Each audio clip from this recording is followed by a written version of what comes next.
First speaker is Luigi Guzzo, mapping the universe Euclid. And I give the microphone, right? Yes. Okay. Thank you very much.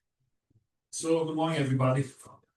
Okay, so my I think difficult duty is to walk you through the Euclid project, which by itself is such a huge effort that every time I prepare a new talk, it's so difficult to cope with the standard part that you have to introduce people to, and all the things that are happening. So I will try my best to give you a glimpse in these 25 minutes that we have. So basically, Euclid. First thing is that I just want to acknowledge the major contribution of the consortium, which is a huge collaboration of people. Actually, formally more than 2,000 people. We have quite a few in the audience today, and of course, there is no talk that can give proper credit to all the work that has been done, and first of all, the wonderful machine that we have now in space doing observations. But you can find this will be recorded, so you can find all details. I'm talking especially for the young people, for those that are less expert. You can find many details at these links. Okay, and this is just a picture of some of the 2,000 people. The second last actually. This is the second last time slide. We had, this year the consortium meeting was in Leiden in March, and last year it was in Rome. Okay, so what is Euclid? I don't think, normally I have an introductory slide discussing the motivations of why we want to do surveys like the one that Euclid is doing, but I decided to skip it for this time. In this meeting, there is no really need to justify why we want to do surveys. We want to measure large-scale structure because that's where information on the universe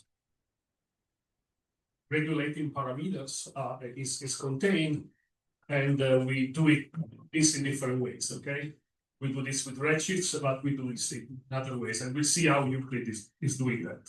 So Euclid is something that started in 2006 actually, when we wrote the first proposal for the ESA Cosmic Vision program, and I was part of the spectroscopic proposal, which was called SPACE, and there was a parallel proposal called DUNE for an imaging survey, and ESA was very excited by both proposals and decided to merge them into Euclid, so to have something that does both spectroscopy and imaging at the same time. And so the Euclid consortium was founded to build these two instruments and carry out the science program with extra support from the agency, in addition to what ESA provides. And the consortium is led by Yannick Mellier from IAP in Paris. So what is Euclid going to do? Well, essentially two things. It has two main cosmological probes. The first is galaxy clustering.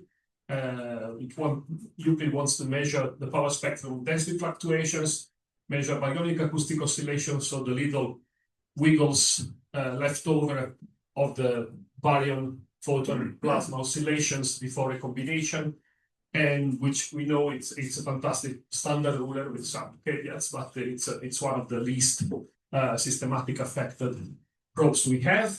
And so the goal is to measure the expansion history and the angular diameter, measure the expansion history and the angular diameter distance relation as a function of redshift. So this is very basic, it's very standard. This slide is pretty old, as you can imagine. But the other probe is you can extract from clustering is redshift space distortion. So the effect of peculiar velocities on the measured redshifts. And we know this is a probe of the growth rate of structure. And we know that this is, you measure things like this. So two-point correlation function, the anisotropy two-point correlation function that allows you to extract how galaxies are moving towards the density fluctuations to grow the structure. And so you know that with this you can test beyond Einstein, so you can test modified gravity and the combination of growth and expansion history actually should allow you to break some degeneracies that there are between, is either the dark energy or so a special fluid that we don't understand, or is there something deeper in Einstein equations.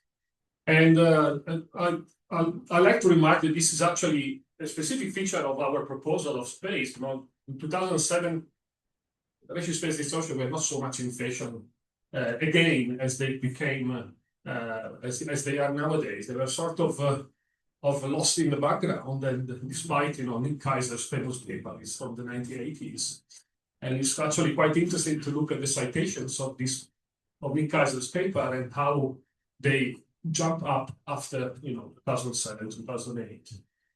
So it's great. I think this was one of the winning things that we put in, and there were results supporting this coming up. The other probe coming from the imaging side is with lensing. So basically measuring with high precision and accuracy shapes of about 2 billion galaxies, and you want to go to measure the wavelength signal to this precision. Essentially, you do tomography of the large-scale structure, and again, tomography is giving you a measurement of a combination of the growth rate and of the expansion history along cosmic time. That's very general, very basic. So, in a nutshell, Euclid is trying to unveil what's going on with gravity and dark energy. And if you are familiar with the general relativity perturbation theory, basically Euclid is trying to probe the two potentials of the perturbed Robertson-Walker metric, which, if you want, the space part potential and the time space part potential. But what I find beautiful in Euclid is that it's not an experiment that is just measuring something and that's it. Huh? It's a wonderful legacy machine. It's something which I keep saying it's basically the longitudinal sky survey of the 21st century, because there will be an avalanche of results beyond the cosmology, beyond the primary probes that will come, and we already have many examples of these things, and I will show you some of them. So just as an overview of what is Euclid. So the spacecraft was built by Thales Alenia Space, French-Italian joint venture, and the payload was built by Airbus Defence and Space. It's about 2 tons machines, and the propellant is used for the movements, is hydrazine. And actually a very important thing to mention here that I was chatting last night with some of you. Actually, this propellant is going to last for 14 years, which is very much more than what was originally thought. Basically, this is the life of the satellite. Originally, it was thought that it was going to be alive for 10 years or so. And why this change? Well, basically because the insertion into orbit by the launcher, so by the Falcon 9 SpaceX launcher, was so precise that there was no need to use, almost no need to use hydrazine to correct for this. So there is a lot, and this means that when the main surveys will be finished, there will be many years for Euclid to do something else, maybe do a deeper survey or do other things, which is great. Another important thing is that the rate of data production of Euclid is so high that basically there was the need to build a new protocol for downloading the data, because the standard ones were not enough. So ESA worked a lot on this, and I'm not an expert on this, just to mention that it's such a, because of the size of the field of view, and the data rate is so high that you had to find different ways, new ways, so push the technology ahead. The telescope is a 1-2-point meter with a funny off-axis configuration. The field of view is huge. There's never been such a panoramic telescope in space. So it's half a square degree. And the thing is that the observations are done simultaneously in the visible and in the infrared. So the two instruments work together, and there is a beam splitter that as you can see here, okay, sends the light both in the spectrograph and in the visible instrument. This is the focal plane, so the lights come from here. The telescope now is pointing down, and this is the spectrograph. This is the visible camera. So this is the camera infrared, near infrared spectrograph and photometer, and this is the visible photometer. And so the light is split here, the dichroic part is going here and part is going there. So it's a twin field, wide field imager and the spectrograph. And here you have an example over the well-known Cosmos field, one of the famous HST surveys, and the size of the full moon. You see how this and this are the detector are mosaics of 36 and 16 detectors respectively. And so here we have the pass bands. So the visible is a very broad band, which was conceived as to collect as much light as possible. And then the infrared is the YJH bands.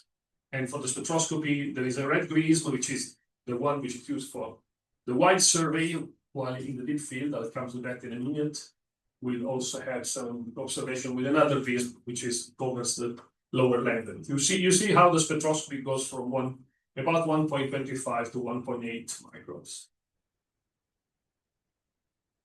Okay, so as I said, it's a unique panoramic telescope. I think a picture is worth 1,000 words.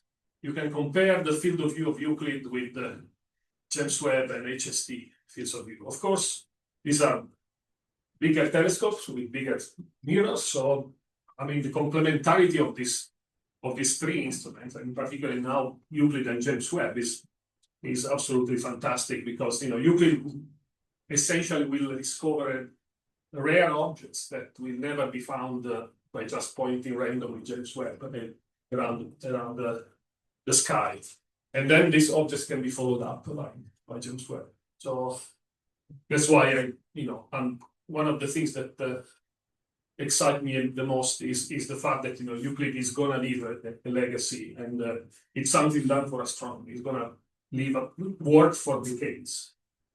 As the Sloan, and we have Alex here who tell a lot about the history of the Sloan. So Euclid was launched in 2023 on the 1st of July. Everything went very well. Some of us were lucky to be there, and it was a very, very exciting experience. And so Euclid will do two surveys. Well, essentially we do a wide survey covering this blue area that you see on the sky. And you might see that there are actually two planes here that are kind of cutting off area for Euclid. And one is, of course, the galaxy. But the second plane is the ecliptic. Okay, so the plane of the ecliptic is essentially a region where from space is not very nice to observe, because you have this zodiacal light, you have dust that is giving you a higher background, and so we avoid that. And so these are what is called the area of interest of Euclid.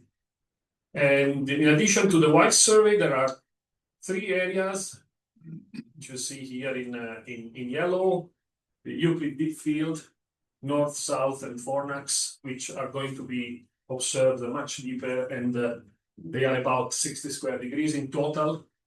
And they have a very important role, because they are areas where we will be able to calibrate all systematic effects, in particular in the spectroscopy, by going much deeper than in the wide.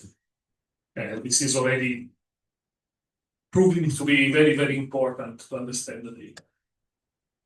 Okay, this is just a quick movie to show you how Euclid scans the sky.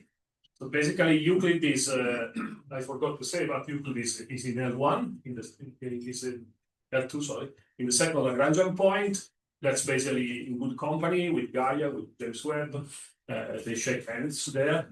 And basically, so it goes around the orbit of the Earth with the Earth around the sun, and basically it has to keep an angle with the position of the sun, which cannot be varied too much for some constraints. So basically, you can observe the same area. Suppose you want to point there, you can observe the same area every 6 months. Okay, so you scan in this way, you move around. If this is the sun, you move around the sun, and then you can scan again when you are here. I had a movie to show you how the survey is progressing. Each of these fields, so each of these pointing is actually it's split in what we call the ROS, the reference observing sequence. At each position, there are 4 sub-exposures which are different with respect to each other. In each exposure, the spectra are observed at a different angle to help, once they are combined, to clean contaminations and superpositions, which are intrinsic in the way Euclid observes spectroscopically, as I will show you. The total exposure time, as you can see from here, is of the order of around 40 minutes total. Maybe I should just add one thing here, that as I said, the visible imaging is taken while the spectroscopic observations are taken. Then the visible this shutter is closed, and the imaging in the infrared is taken. You might ask, oh, why nothing is happening here? Because these are observations made to measure weak lensing, and you want to be super stable. And if you are opening and closing the shutter of NISP when you are observing with this, you will actually shake things a little bit. So that's why no observation for this is done here. Okay, so this is a picture of the focal plane, the actual focal plane before it was mounted on the telescope. And these are actually the first officially released early commissioning test image with this. And again, this is a comparison to James Webb NIRCam. And this is a similar image for NISP. There were a number of early release data that were publicly distributed. And one was this early release observations in May 2004. This was the very first data that were made public. And just to show you, I had a choice of 50 slides where to take. I just took this one, showing you 2 things here. Where one, of course, is the resolution from space. Even if it is 1.2 meter telescope, the diffraction limit is still very good. And a comparison, this is an elliptical galaxy in the Fornax cluster, and these are globular clusters. And this is a comparison with the DES image from the ground. But what's important is that you're able to see this galaxy, which is relatively nearby, in full because of the large field of Euclid. With HST, you should do a mosaic to cover this. Okay, as I said, the NISP is a spectrograph as well, and this is how the spectra look like. So this is to scare you, and it's on purpose. And you see you immediately see what the challenge to do spectroscopy with this data is. So Euclid uses what is called slitless spectroscopy, and that means that you don't have any fiber or slit that is masking the objects you don't want the spectra for. And so you get all the spectra of whatever is in your field, everything superimposed. Okay? You might ask, oh, why are we so self-destructive to observe in this way? Well, the thing is that this is a very technologically very simple technique, which is liked very much for space. The original proposal for space was not for this kind of observations.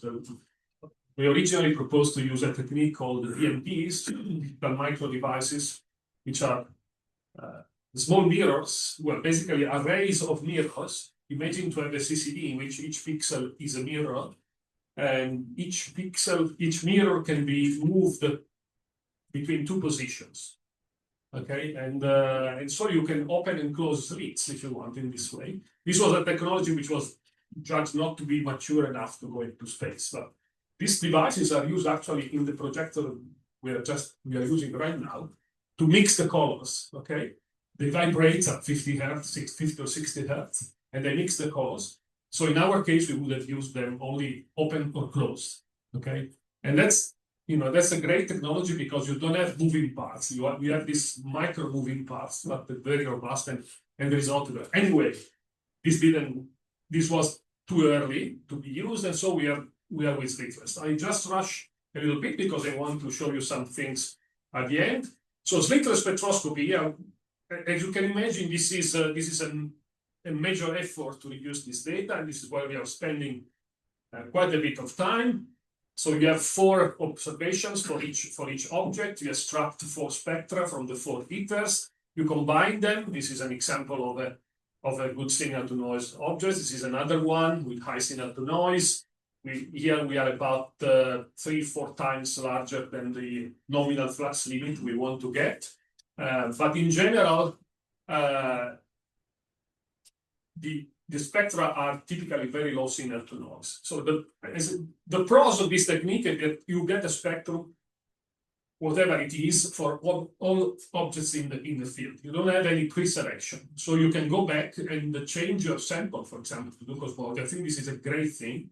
We will be able to select samples for cosmology in very different ways and push things in one direction or another, see what happens to the cosmological derived parameters. But there are a lot of cons. The spectra are overlapping. The resolution is low because you want to keep the spectra short. The resolution depends on the size of the objects. We have no slit. So if you have a galaxy which is larger, then your lines are larger. Your resolution in wavelength is also lower. So, and also this is Grism. You have 0th order. You have 2nd orders. I mean, these are very much suppressed, but for example, for bright stars, you get 0th order, which is basically an image of the star, which is a kind of peanut that falls in somewhere. Some of these things are 0th order, but you know where they are. Okay, you know where the object is, you know where the 0th order will be on the spectroscopic, so you know how to remove them. And then the problem is that you do spectroscopy basically one line. So we aim for the H alpha in the ratio range 0.9 to 1.9, 1.8, and so you can mistake another line for H alpha, which is what we call the line contamination, line interlopers. But then you have also, since the signal to noise is very low, you have just noise spikes that are mistaken as lines. So a lot of work is required here, and we have a series of papers in preparation or just going to be submitted, in which this is discussed, and most of these are done by postdoc like Ilaria Risso, Francesca Passalacqua, plus a few of the pillars of Euclid, which Bengranet in particular was supposed to be here, but unfortunately could not come. He could have given many more details in his talk. And PG Monaco is leading the systematic effort in Euclid and providing mock samples to do this. Of course, we also have Angular systematics because we might have, all these processes can. Okay, we are done. Yes. Okay. So of course you want to. You can build the sample as clean as you want, but you will have some residual, and you have to understand how much this residual affects your cosmological results. So this is also something that is being analyzed and explored, and things can be handled. That's the message. And of course, in the spectroscopy, there is much more, and there are parallel efforts to exploit the spectra for legacy science. And Ben is leading one of these efforts with Margherita Taglia in Bologna, and this is the ERSA project supported by one of the European Union schemes. And well, there are beautiful things you can do, like you can do images in line, line images by extracting around the line and build a multi wavelength image of large galaxies nearby. Okay, in the last 2 minutes, I will just want to show you how this is a movie that basically starts from day 0 of the survey, and there are a few things I want to say. So red means that the data that are being taken in that moment. Now you see that these fields are black. They are black because this is when the VIS instrument was covered by ice. Okay, so these data are not good for VIS. The VIS data are good. So basically, we had a problem at some point. Ice started accumulating on one of the mirrors, and in particular, it was the mirror called folding mirror. That one of the mirrors that take the beam through the focal plane, and but the great thing was that in June 2024, with a very focused decontamination, it was possible to get rid of this ice, and the ice didn't come back. Probably stick somewhere else. We can talk more about this. It's very interesting. I didn't know anything about this, but it's quite amazing what happens. You might also ask, where is the ice coming from? I can tell you if you ask. Okay, the thing here is that you see sometimes when you see some cyan color. Cyan color means that the data are bad. Normally are bad because there are solar flares producing proton showers that basically make the data unusable. So you see, for example, the deep field here is observed many times. This is one of the deep field, the other one is here. And then sometimes it was very unlucky, the Euclid deep field north. You know, many times we went there, and then the sun decided to have a big flare, and the data went off. Anyway, so but here you see how the survey is building up. The exposure is the same everywhere, so the color doesn't give you the exposure, but gives you the age of the fields, kind of. So the darker are the more recent fields. The red is just the day observations. So you see that the black places disappeared because those areas were reobserved.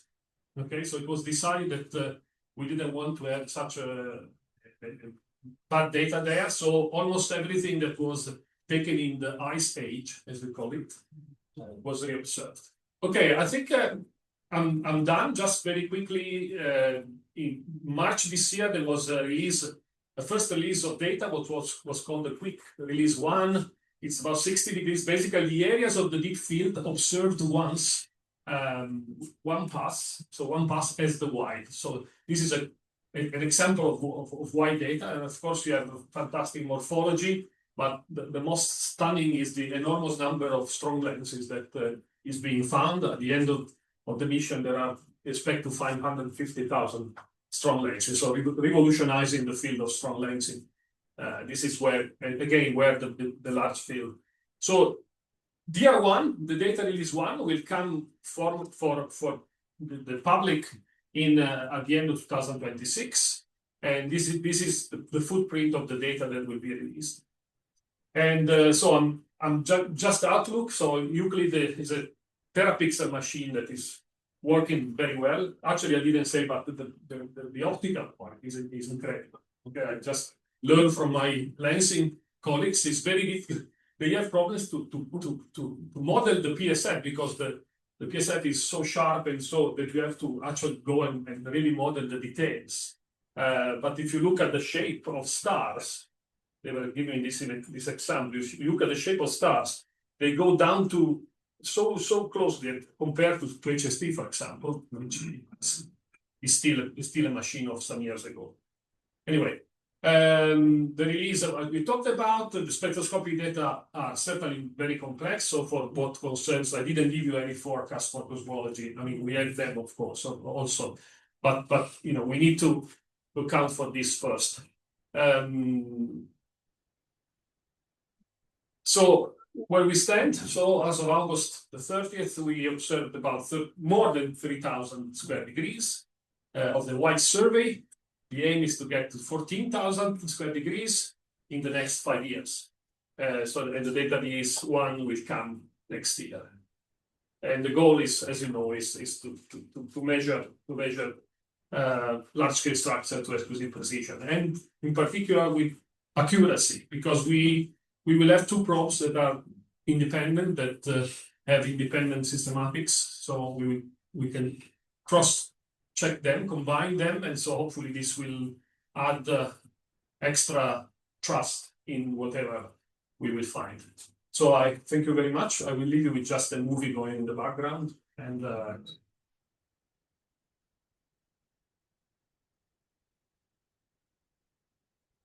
Alternatively, you have to have only one. yeah, I'm sorry, that's too much.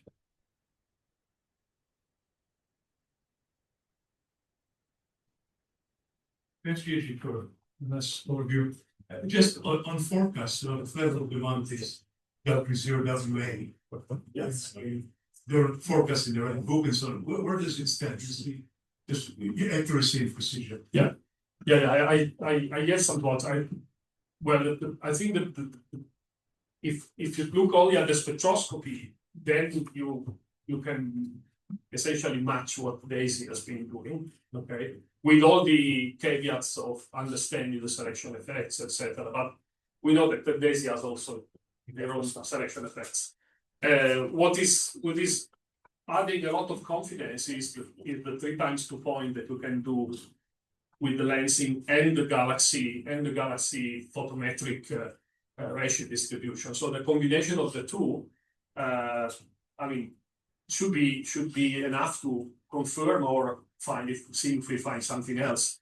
Of course, yeah, the DAISY result and this evidence for evolving dark energies puts it even more interest in what we are going to get. So we are really keen. We won't be able to say much with DR1. DR1 is going to be small. It's only 2,000 square degrees. It's more an intermediate step to to see how the pipelines are working, and but with DR2 already we should be able to say something. Thanks, Mark. So how long is the movie? Oh, we can stop it. I got chairs. It's almost it's going on. Don't worry. Okay, so you will stop. Yeah.